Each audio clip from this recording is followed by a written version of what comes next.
இன்றைய நற்செய்தி யோவான் நற்செய்தி அதிகாரம் 11 இறை வார்த்தைகள் 45 முதல் 57 வரை. அக்காலத்தில் மரியாவிடம் வந்திருந்த யூதர் பலர் இயேசு செய்ததை கண்டு அவரை நம்பினர். ஆனால் அவர்களுள் சிலர் பரிசேயரிடம் சென்று இயேசு செய்ததை தெரிவித்தனர்.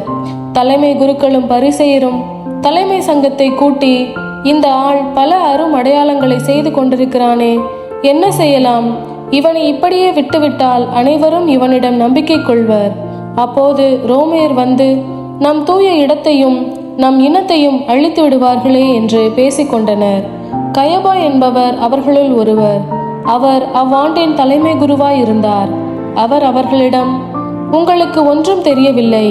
இனம் முழுவதும் அழிந்து போவதை விட ஒரு மனிதன் மட்டும் மக்களுக்காக இறப்பது நல்லது என்பதை நீங்கள் உணரவில்லை என்று சொன்னார். இதை அவர் தாமாக சொல்லவில்லை.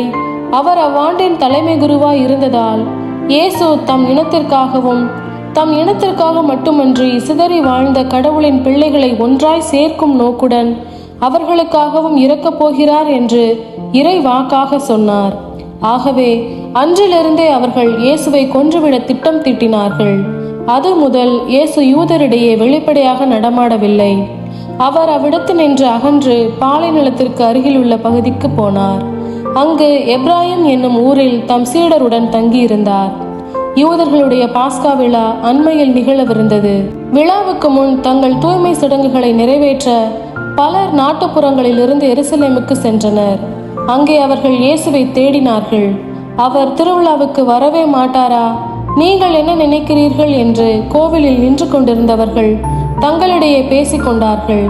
ஏனெனில் தலைமை குருக்களும் பரிசேயர்களும் இயேசுவை பிடிக்க எண்ணி அவர் இருக்கும் இடம் யாருக்காவது தெரிந்தால் தங்களிடையே வந்து அறிவிக்க வேண்டும் என்று கட்டளையிட்டிருந்தார்கள்.